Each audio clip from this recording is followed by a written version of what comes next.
Good morning. It is July 30th. I got up a few minutes ago, trying to get myself together just a little bit.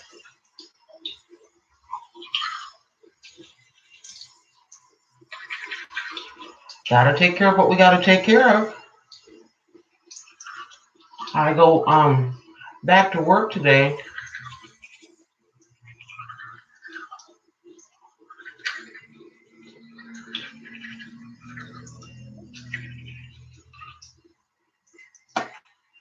and news about the job. I have been switched over to the 12-hour shift that I alluded to before. We weren't sure if it was going to happen or not. So there's a couple of 12-hour shifts.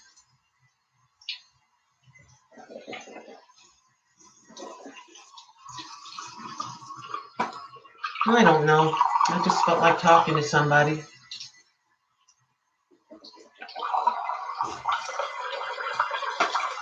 And you have been selected. Here it's about 6:50. Not about. It is 6:51 a.m. And usually I have a cup of coffee first, believe it or not, to try to wake up. Good morning, joyful Gigi. Good morning. Trying to get myself together a little bit. And I don't know. I woke up and I just felt like talking to somebody. Hi, Janice or Janice. I hope I said that right. I think it's Janice. So, trying to wake up. I've already had my wake up cup of coffee. And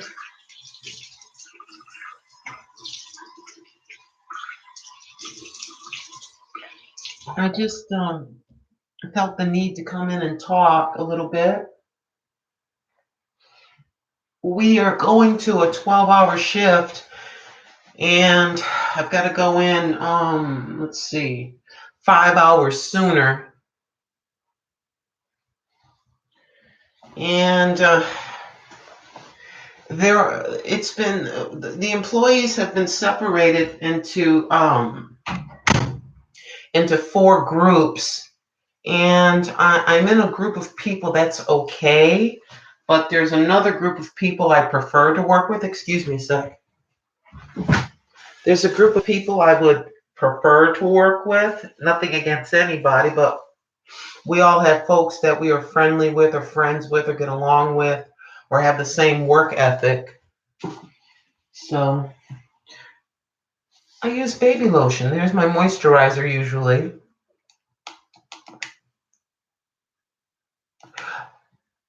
No. It's 12 hours.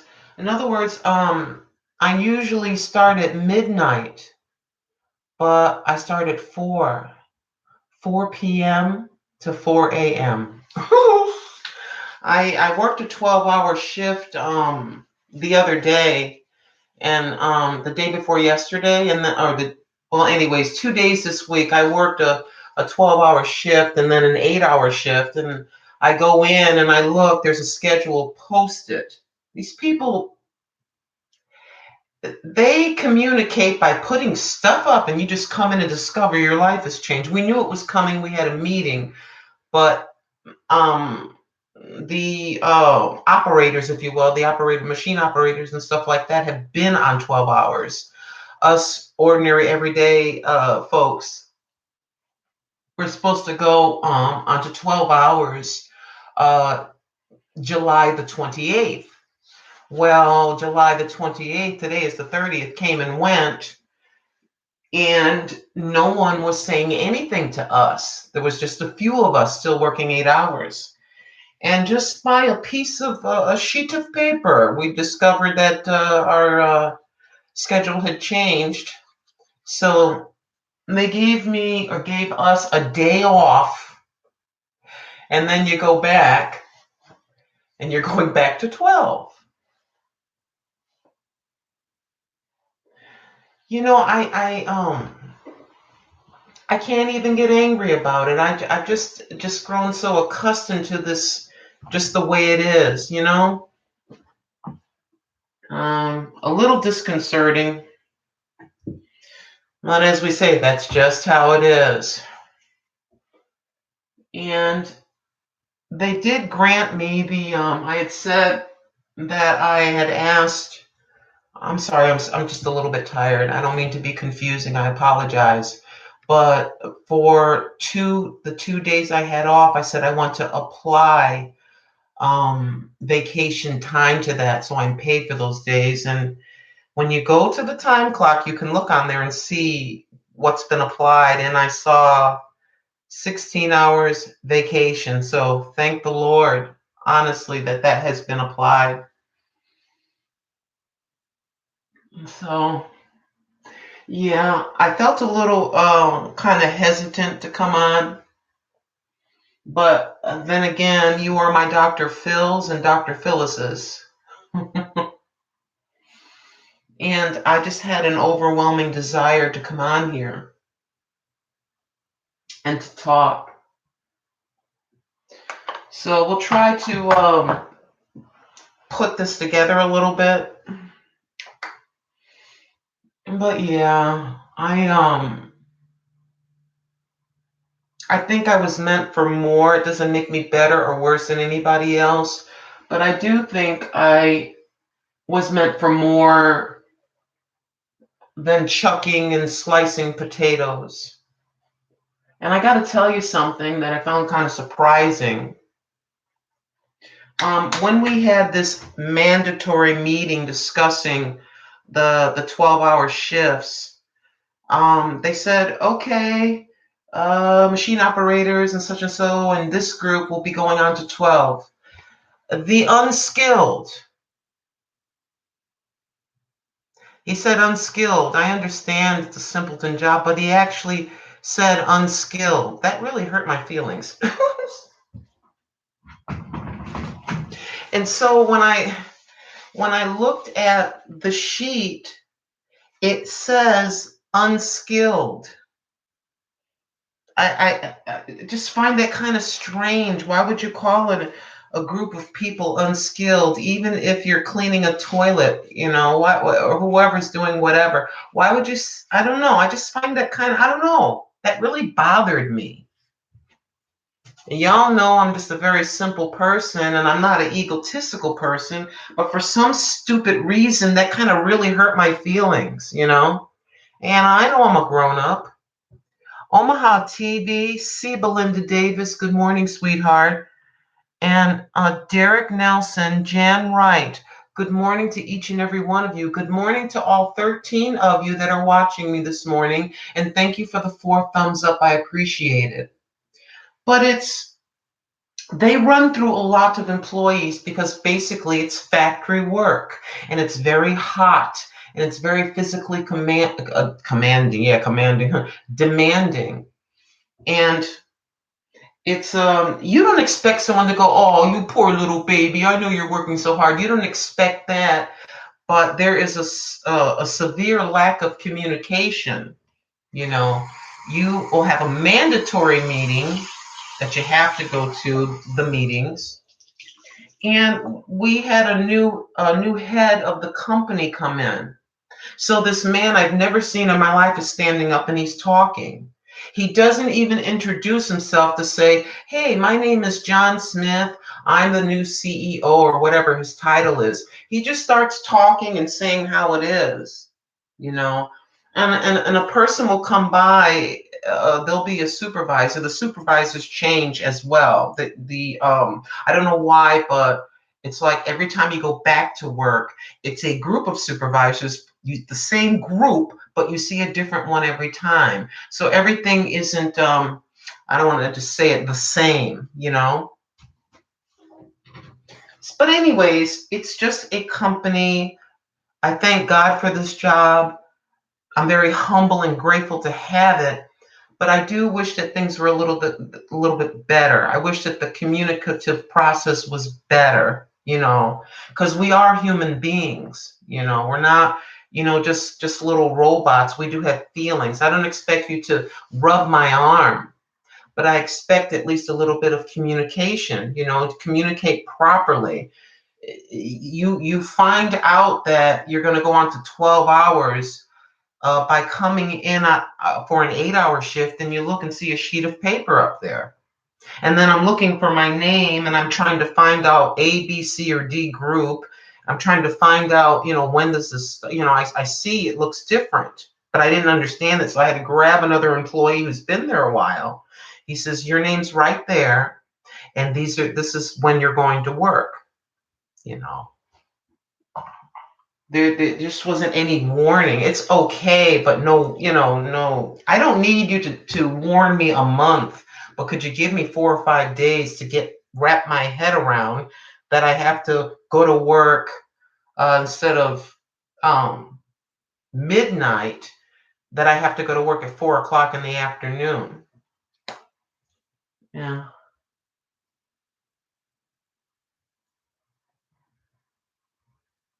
Y'all excuse me, I'm trying to put something together here.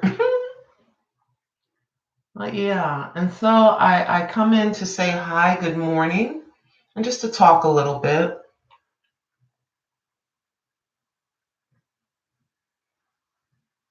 I don't know. Things are certainly different. And let's talk about the turnover rate. Let me make sure. Jan Wright. Did I say hi to you, Jan Wright? Hi, Jan Wright. Thank you. Thank you for saying that and I know that you will pray for me. Thank you very much. It's very important. See, Belinda Davis, it's good to see you too.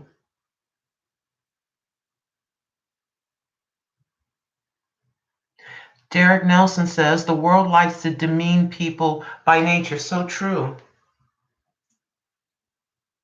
Not for all, but some folks.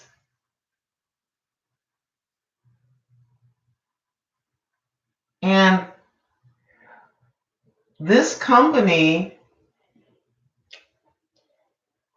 they have an annual meeting. They have meetings here and there, but they'll have an annual, or I'm sorry, I think 3 or 4 times a year, a meeting to say how the company is doing. And they talk about their scrap rate and stuff like that. And their turnover rate. How many people just quit? Turnover rate. And the turnover rate is at about 60%. I'm not exaggerating. I think it was 68%. People come in and leave, people come in and leave, people come in and leave. I wonder why. I think that folks aren't, there's some folks that just aren't used to being treated like that.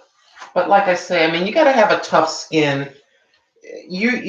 Somebody is paying you. You know that you have to be tough. I'll give you another example in this of what I don't even know how to say this. So I was working one day. Oh, let me see. Jay Seva, you've given so much to your family and others. There comes in. Thank you. Yeah, I'm trying my best to focus a little bit on myself, to get myself together. But I think what's happening with me, maybe that's why I'm coming on here so much like this, is I'm kind of emotionally depleted. I'm just emotionally tired. But let's get back to the story, talking about the company, and then I'll be quiet about it. I don't want to complain about what I consider to be a blessing of earning money. God does not like us complaining. The master doesn't appreciate complaining, but he does know that we have a right to go to him with what we're uncomfortable with, what is upsetting us. Just like we can go to when we were children, we can go to our parents if something was hurting us or bothering us. So we can go to our father, but what is bothering us? You know, and then quickly we'll be kind of comforted. Everything that's scrambled in my head kind of comes back together when I talk it all out, because sometimes you can get paranoid and kind of overly emotional. I'm constantly telling my son, take the emotion out of it. Take the emotion out of it. Take your feelings out of it. See the situation for what it really is. Because you can't cry and about every little thing. You got to face what it is. There's no time for playing games. So I'm working at the time. I used to work with a machete. I kid you not, a big long knife. I mean, it was about that long. And these potatoes were about that big. And they can't fit through um, the cutter that slices them into potato chips. Oh, I've seen all your potato chips. I've seen your Lay's, but I've seen your potato chips. I know the whole process of how to make chips. It's very simple, but anyways. So it's going to go through this thing and slice. But if it's too big, it won't fit. They'll all jam. The machine backs up. So you actually need a human being to cut them in half, to inspect them and make sure you're not getting green and rotten potatoes. Make sure that they're good quality so that when you open your bags of chip, you're not looking at a green one. So I'm slicing along and my hand slips and I cut myself. And so I stop and look. It's too deep. I wanted to just wrap it up and keep working, go wash myself and keep, but it was too deep. So I go to the office. I'm holding myself like this. And there's a little blood dripping and I'm trying to get it all. I've got paper toweling on it. And I go to the office and I say, hey, they look, oh my goodness. They go over. And I'm still holding it. I said, could I, and they're talking and stuff. Well, the person that normally would take you to the hospital or they're not here. You may have to wait for that person. I'm just like looking at them. I said, it wasn't real deep, but it was deep. I just wanted to wrap the thing up. Give me some gauze, give me some tape. Let me get some disinfectant here.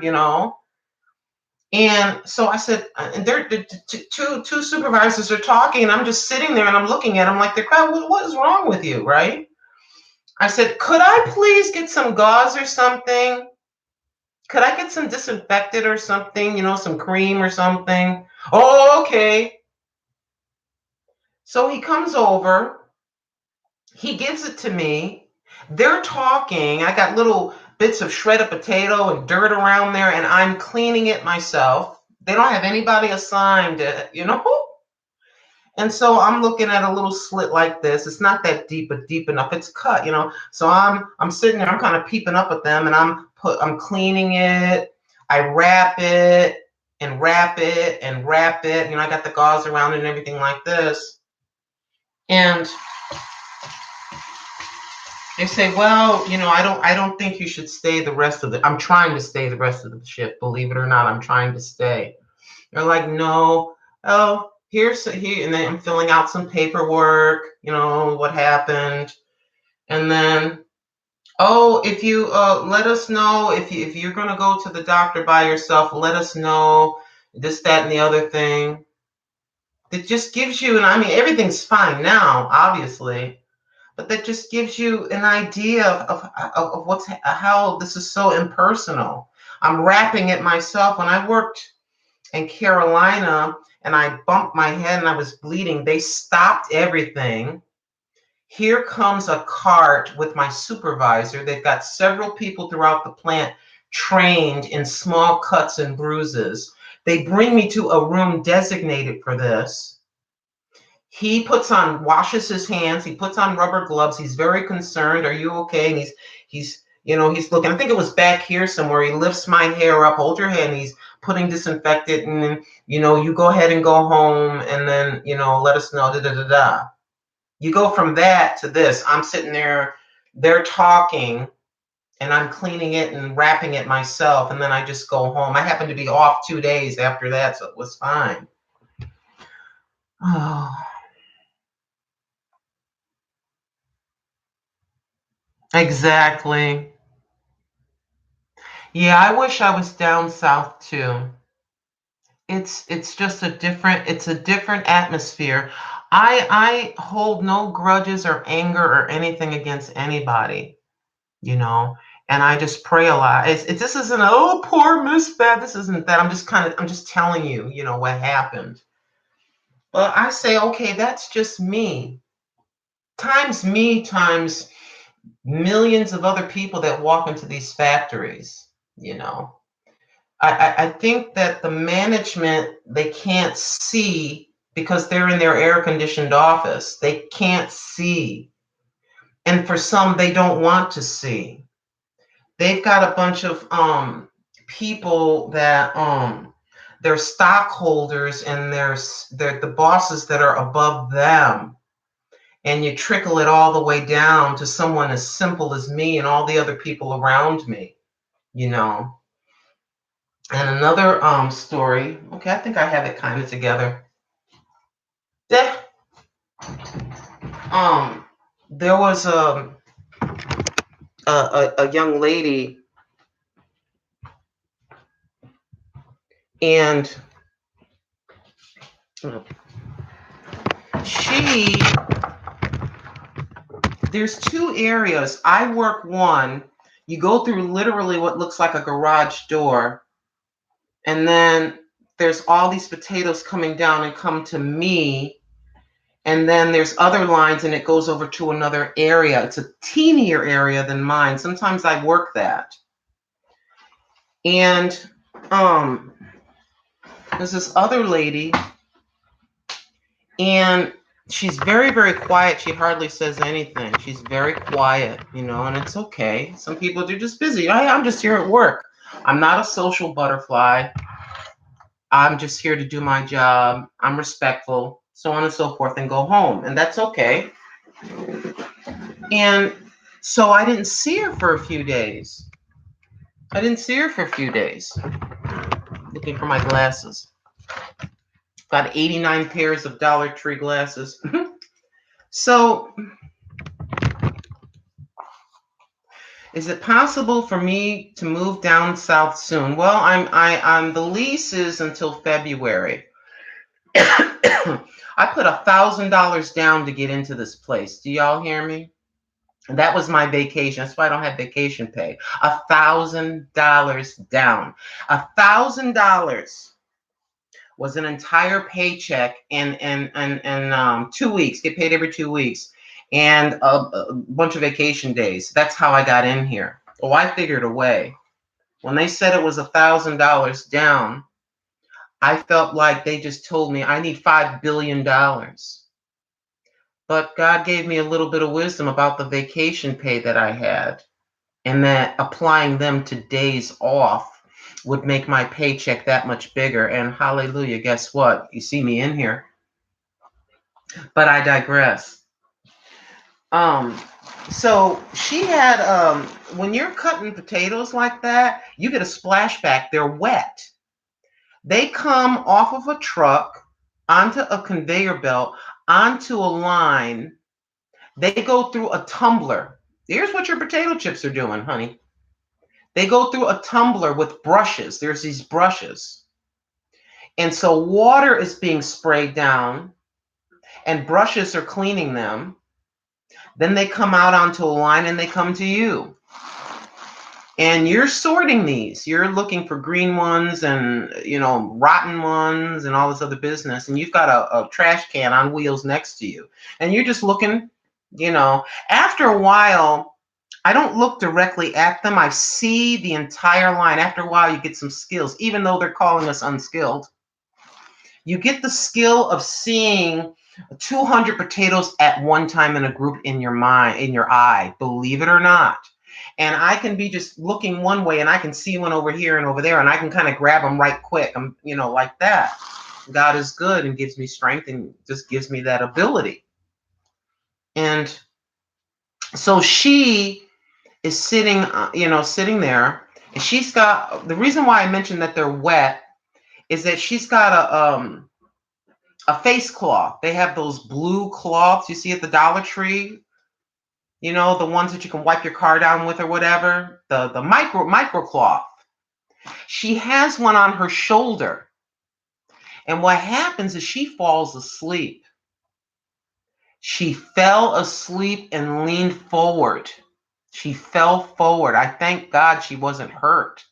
But the cloth on her shoulder went onto the belt, went with the potatoes, went into another vat of water, kind of tore up and contaminated, and did, according to them, thousands of dollars worth of damage, and they fired her for that. Yep. I felt so bad for her because she pretty much minded her own business, was very quiet, and just did her job. I think I talked about her before. She's a very quiet person. They said it was just, I talked to a supervisor about it. I said, what happened? I go, what happened to the other lady that does what I do? And then he told me.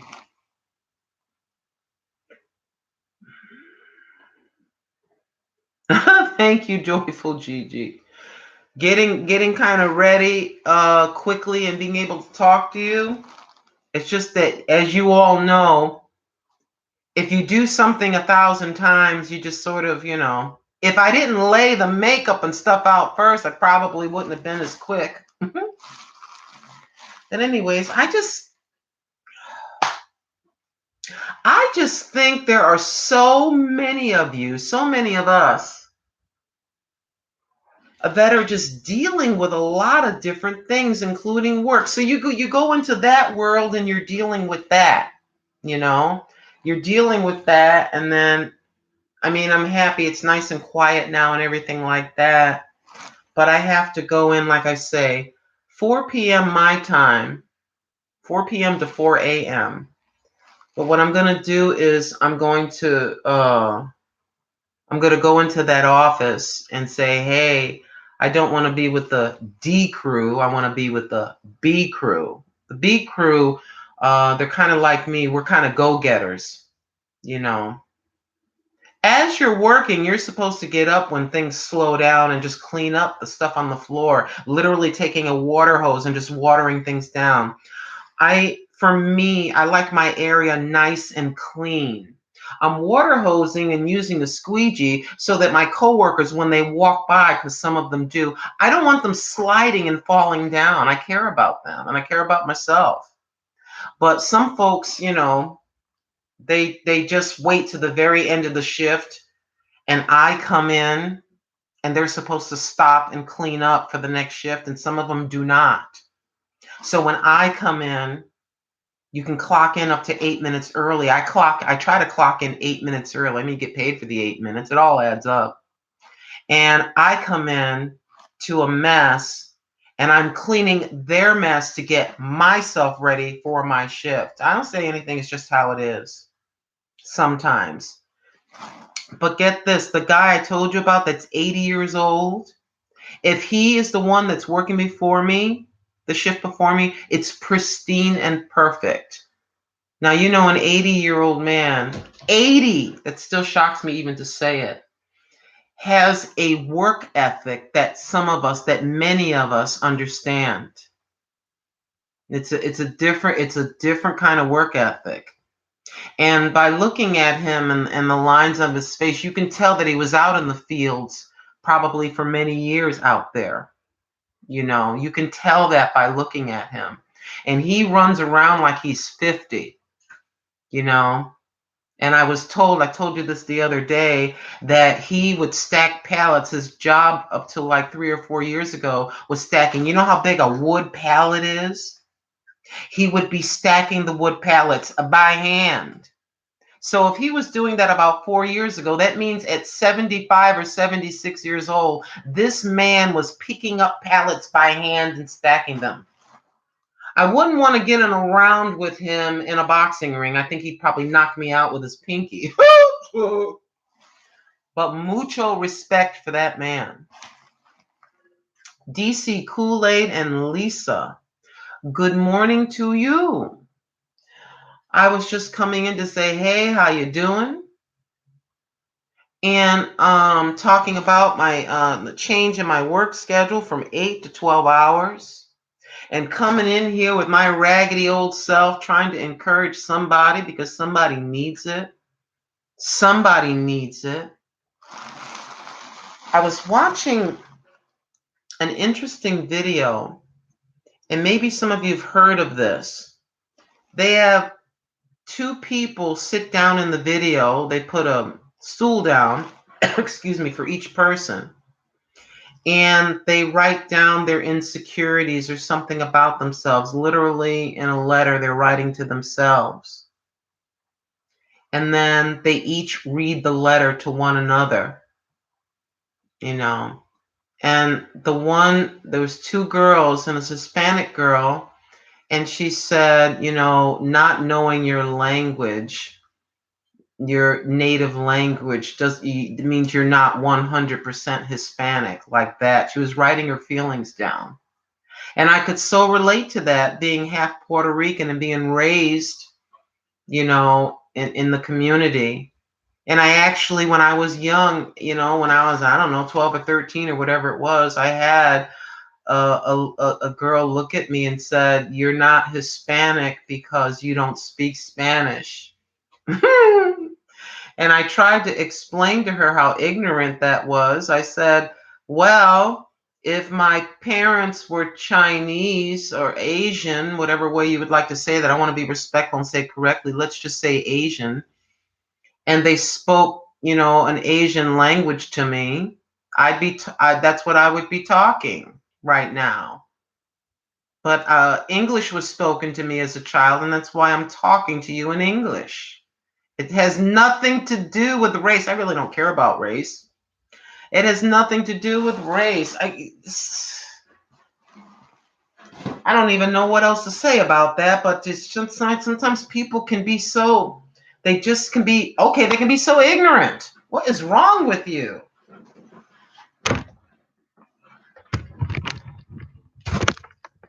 There are 22 of you watching, and I have 17 thumbs up, and I think there's 20 now, 20. There's 20 of you watching. Stay in for 3 seconds. Stay in for a minute. I gotta have some more water. My son left an energy drink.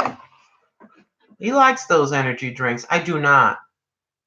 And this was like a fruit punch or whatever energy drink. I took a few sips out of that thing. I thought I was going to bounce off the walls. I quickly poured it out. Just having some wawa.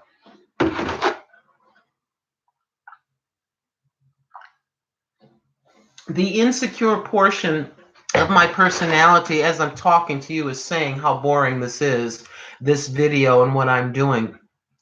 But the other half of me says there's one or two people that would appreciate some conversation, and maybe y'all ain't got nothing else to do, so you're in here with me. I don't know. And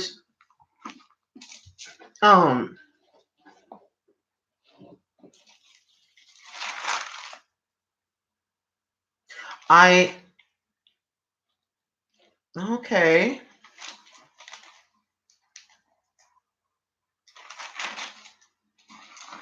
So yeah, there are times where I sit here, honestly, I don't know what to do with myself. Have you ever been like that? Hey, Miss Fancy. So yeah. I guess maybe I'm in here talking to you to feel a little bit better as well, because I've got to go in and work so many hours tonight. And I don't know, maybe it's something about being older and being in a set routine. When that routine is kind of broken, it makes you kind of uncomfy. I know exactly where I have to go and what I have to do. And I've worked with every single one of them. You have to move, baby. And I have to, oh, here. And I'm used to it, but it's a little bit disconcerting. How many times is this job going to have me scrambling to figure out exactly what's going on? I don't know.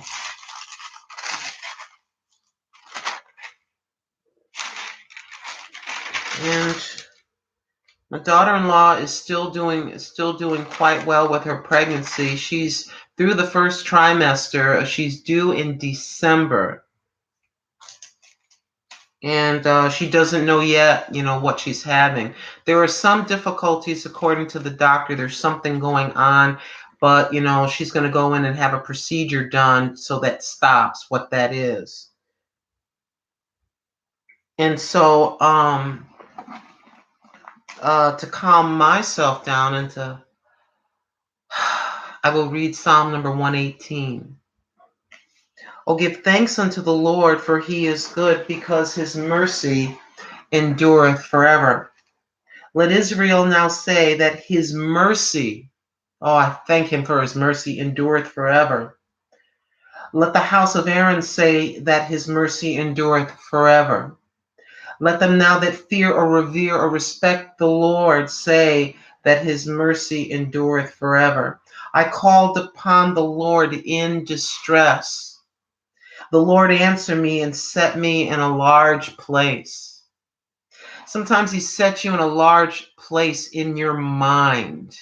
You know, everything is going goofy and crazy, and you go to him and run to him, and everything that's shaking within your mind, he kind of puts his hand out and steadies you back and brings you back to yourself. The Lord is on my side. Remember, he is. Psalm 118 verse 6 says, the Lord is on my side. I will not fear what man can do unto me. The Lord taketh my part with them that help me. Therefore I shall see my desire upon them that hate me. It is better to trust in the Lord than to put confidence in man. Isn't that so ever so true? It is better to trust in the Lord than to put confidence in princes.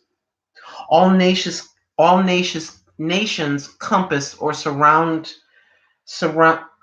all nations compass or surround me about. But in the name of the Lord I will destroy them. They compass me about, yea, they compass me about, but in the name of the Lord I will destroy them. They compass me about like bees. Sometimes I'm brought to the point of confusion and nervousness and stuff, and that's how you feel, like you're in a hornet's nest of sorts. The situation is so confusing. I'm so tired. I don't even want to think about it. I just don't want to even straighten it out. I just want to lay in the bed and cover my head and not deal. However, they compass me about like bees. They are quenched as the fire of thorns. For in the name of the Lord I will destroy them. I can't go in by myself. I have to use that name. In and of myself, I'm weak and frail. But in his name, I'm given that strength. His strength is made perfect in our weaknesses. Again, verse 12, they compassed or surrounded me about like bees. They are quenched as the fire of thorns. For in the name of the Lord, I will destroy them. I thank y'all so very much for being here with me as I go through. And perhaps some of you can relate as you go through, where you feel so lonely and alone, like you're the only one, but you're not the only one. Trust me, dear heart. Trust me, beloved, you're not the only one going through. You're not. You put on that brave face every day, and in your mind, you feel like you're just being torn apart. You feel weak, but you're not alone. You're not. You're not the only one.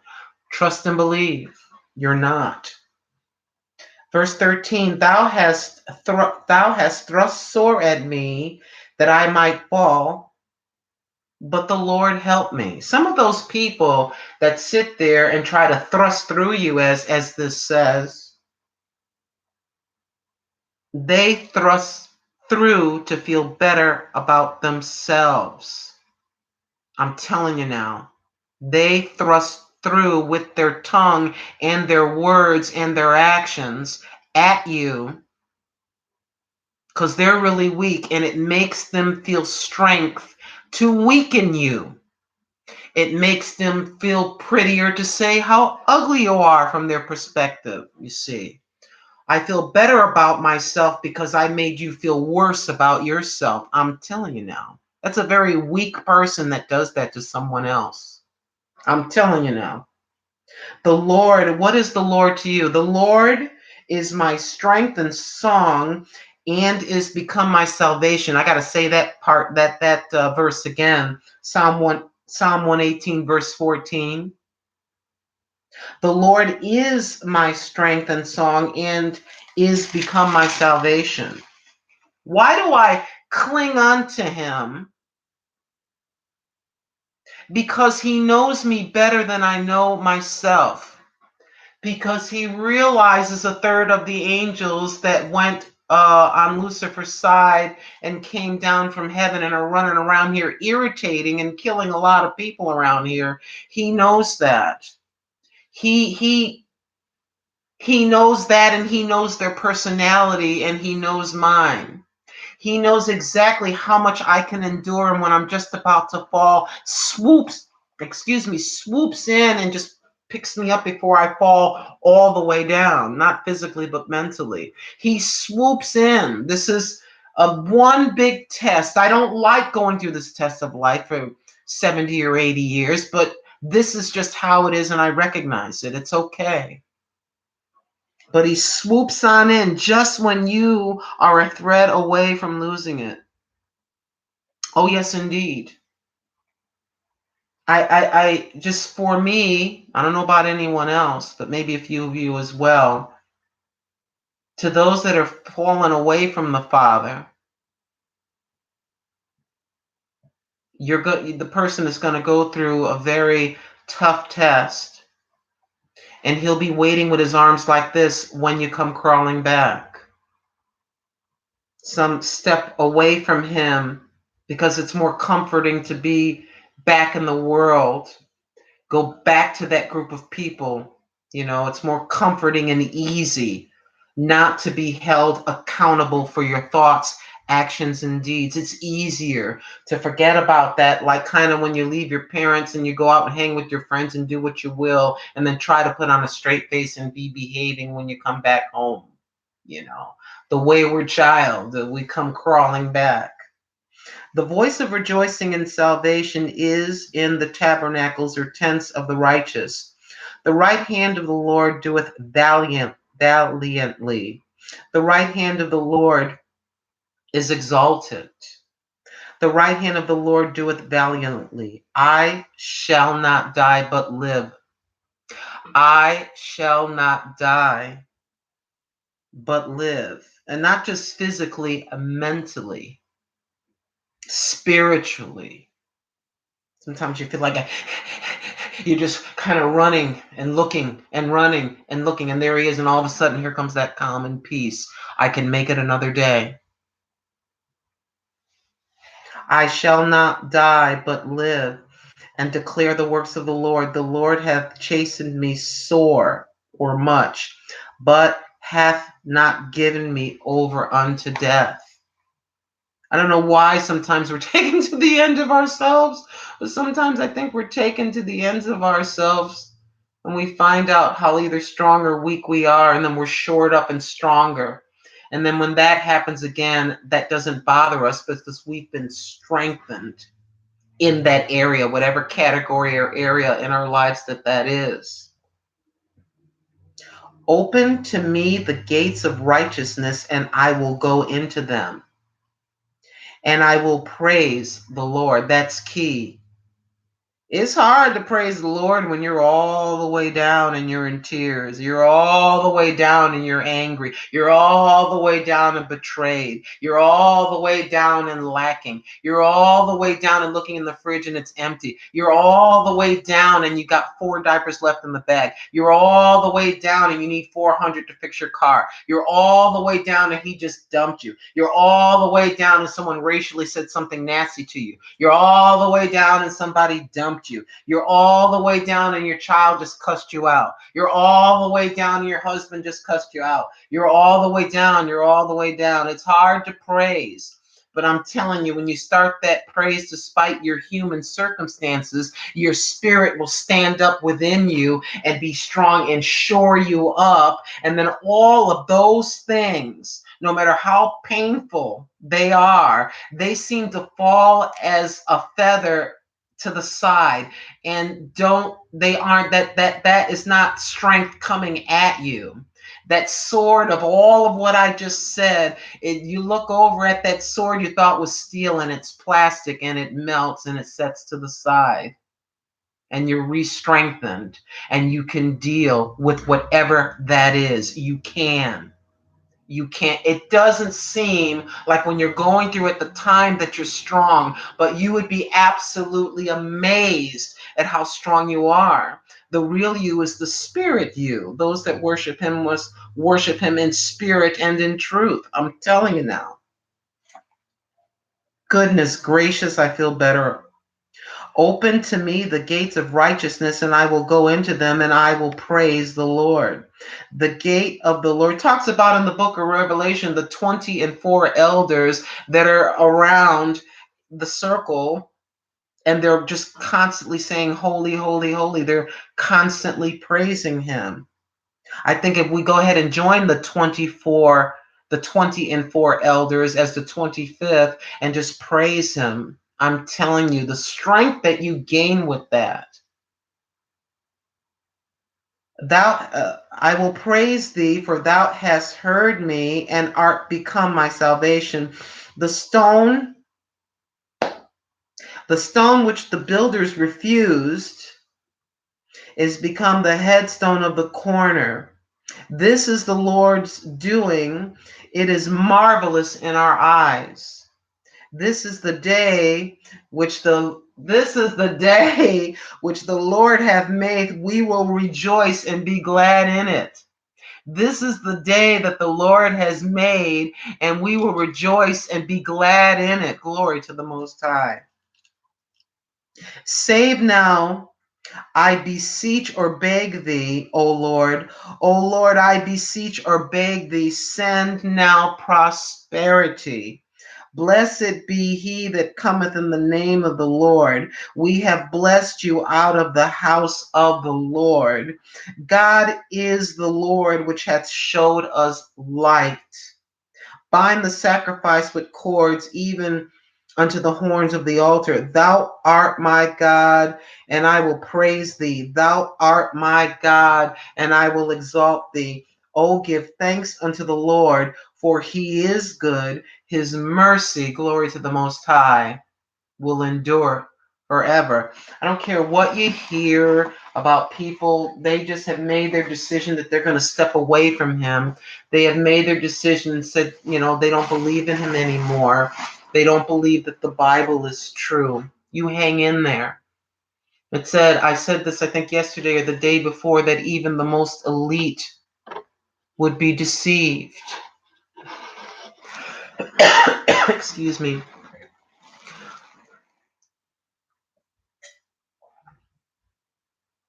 But as you were witnessing live and in person, when grandma feels like she's at the end of her rope and she's about to lose it, guess where I have to go? I have to go to the one that made me and you. I have to go to the one that knows us better than we know ourselves, and come back to myself, because Satan can step in. Oh, yes, he can. Trying to make you feel rather uncomfy, trying to tie your hands behind your back in the spirit, just trying to destroy you, trying to step into your mind and say you're less than, trying to divide you, divide and conquer, trying to divide you within your own family. Even before you step into the workplace as you're driving to it, trying to toss those darts, and we have to put up that breastplate and quench all those fiery darts or thoughts that come at you. Those fiery darts. The master knows you, but the devil, Satan, has been around for years and years and years, and years and years and years is a drop in the bucket. He's been at this and practicing this for a mighty long time. To our great great great great great great great great grandmother and grandfather, he's been at this a very long time. He's very smart and very cunning.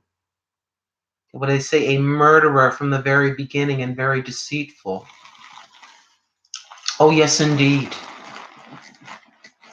I hope that all the words I just said, that just 3 or 4 or 5 of those words have been a comfort to someone out there, someone that accidentally fumbled into this goofy old woman. You know, some of the things I hear sometimes, you're so ugly, look at the wrinkles on your face, look at that cap on your tooth, it's brighter than the rest of the tooth, look at this, look at that, oh, you're so this, you're so that, nobody loves you, nobody cares about you, your son really hates you, da da da da da da. Your grandchildren are gonna forget about you. You will not believe some of the stuff I hear. That coworker hates you. Oh, that neighbor's watching you. Oh, da, da, da, all these different things, and they're just lies. When you're sitting by yourself and living by yourself, you have to be very careful, and you have to go to your source and calmate, nena, as my mother used to say. Calm down, little girl. Calmate, calm down.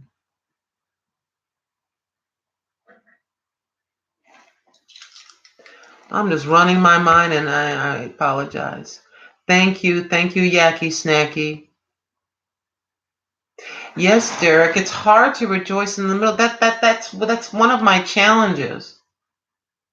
So I have to turn everything off and put the laptop lid down and find a spot in here. For me, do whatever you will, whichever way you want to do that if you choose to.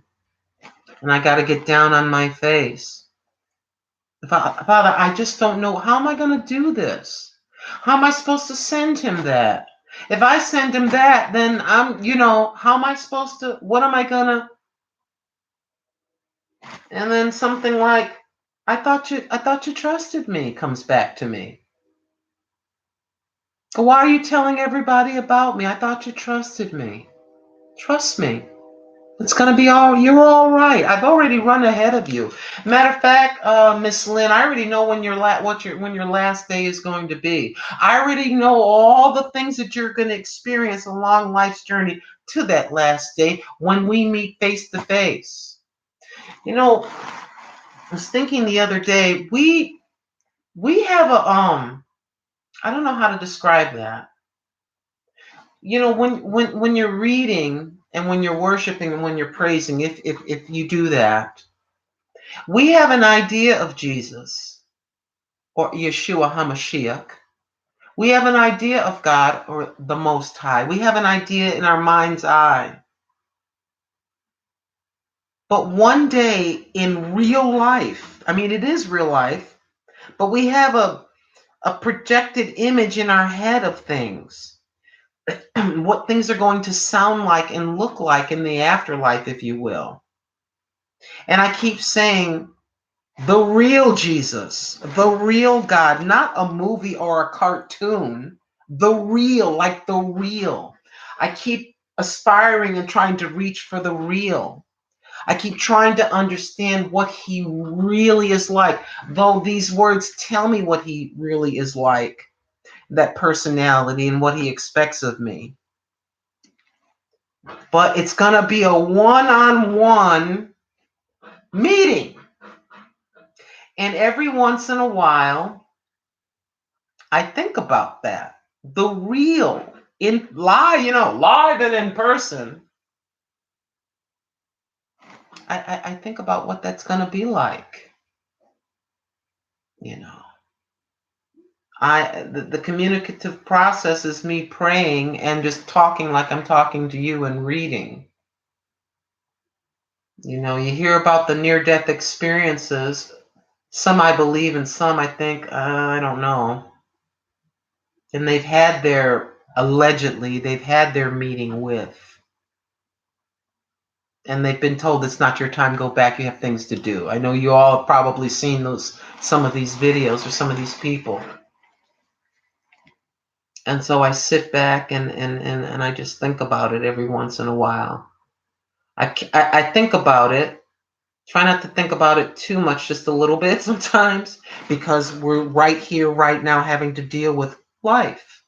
We're having to deal with everyday ordinary. We're having to deal, so you kind of have this balance. You don't want to be going off weird or anything, but there's just this fine balance with this thing. I thank y'all for being here with me. Sometimes I do feel like I'm a little wacky. I'm about to lose it, but I come back to myself. I come back to myself. I said, these people must think I'm crazy. Yes, the special glass with the special water.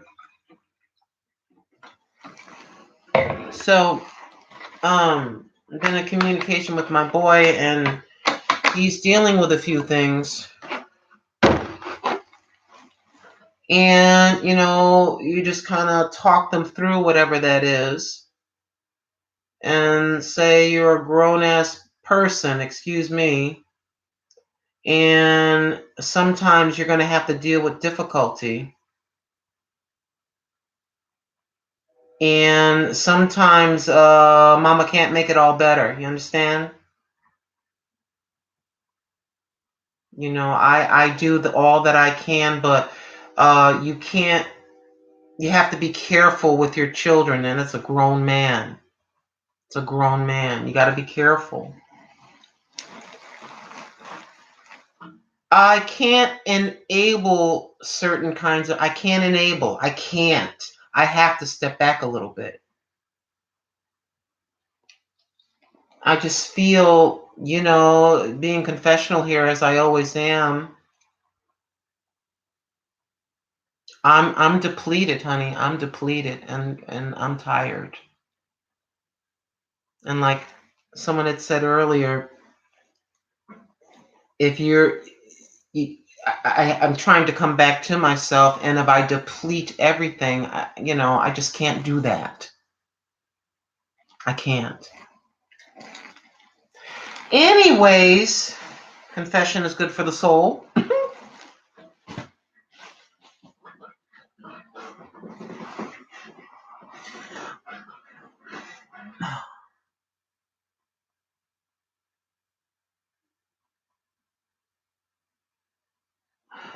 Thank you, Joyful G. Thank you, Joyful. I keep saying Gigi. Thank you, Joyful Gigi. But yeah, I kind of was in last night taken aback a little bit, and maybe that's why I'm feeling the way I'm feeling this morning, and maybe that's why I'm in front of you right now. Like I said, I'm trying to feel better, but there's only so much I can take, and as I just tell you, I my son had said something to me, and I just about lost it. He didn't say anything bad to me, bad at me or anything. He's just saying something.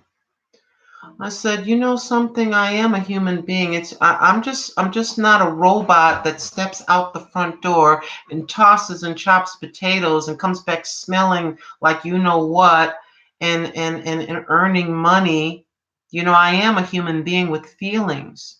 And there's only so much that one human being can do.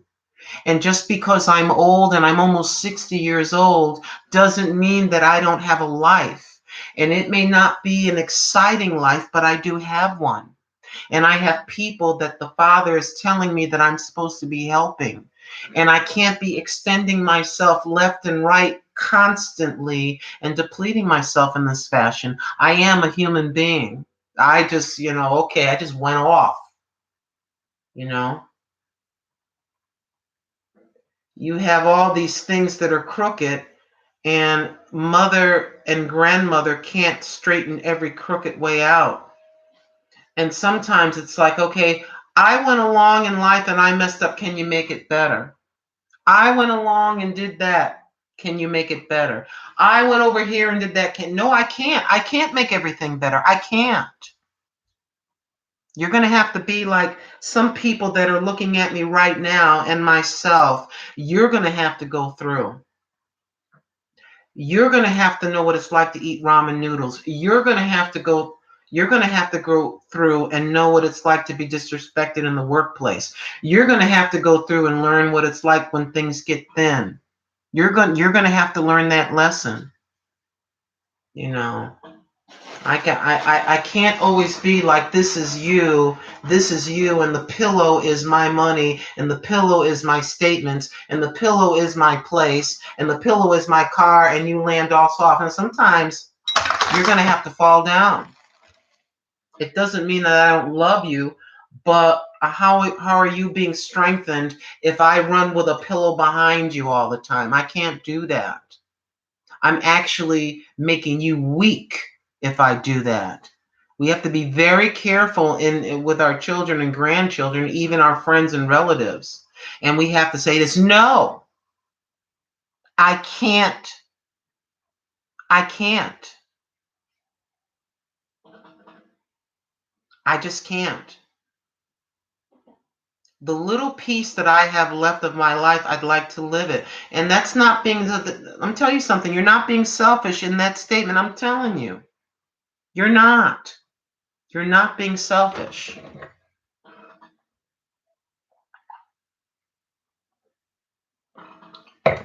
Just like when he lets go, he will let go. And sometimes, I'm telling you, he will fold his arms and sit back.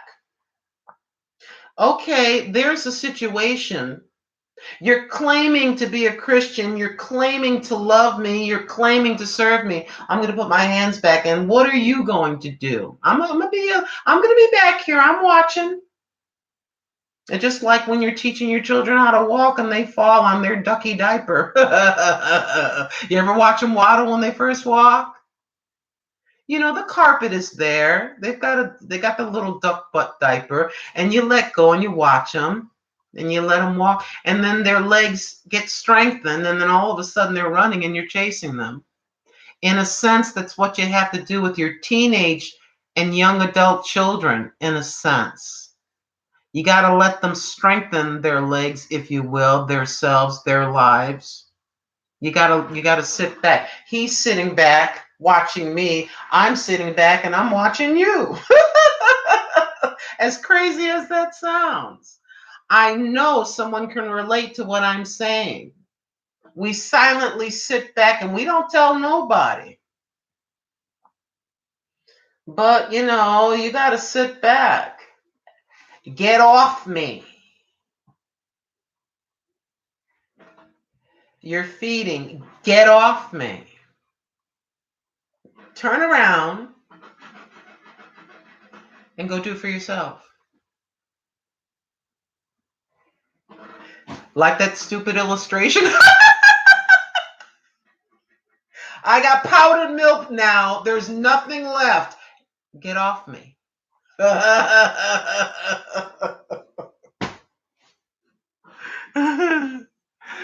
If you're wondering what this is, I found this in the living room. My grandson's. I got to mail this back. He loves this thing. So I have it on my bed. 20. Thank you so very much. The 18 that are left. I think I'm going to end this just for now. I hoped, with all my goofiness and confessionals, I hope I helped somebody. I have just one or two little things that I have to do.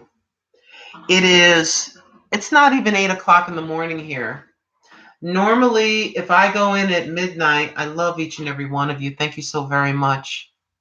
Thank you for your prayers. I just kind of feel something there. Thank you so very much. Thank you for being here for me.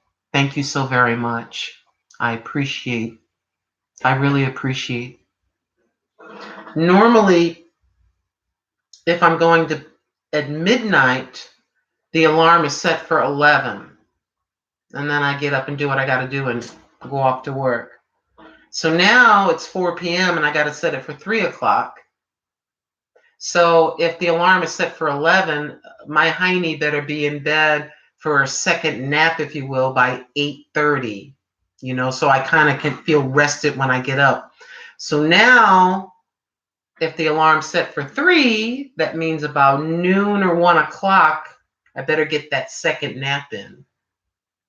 So if it's 8 o'clock, 8, 9, 10, 11, 12, 1, that gives me about 5 hours. Yes, I think crazily like this. Gives me about 5 hours to make sure that everything is in order. Anyways, I want to thank each and every one of you. There's 18 of you here. Thank you so very much for listening. And I hope out of all the goofiness that I've helped somebody in some portion of what I said. Please take care of yourselves. And I will see you next time. I've got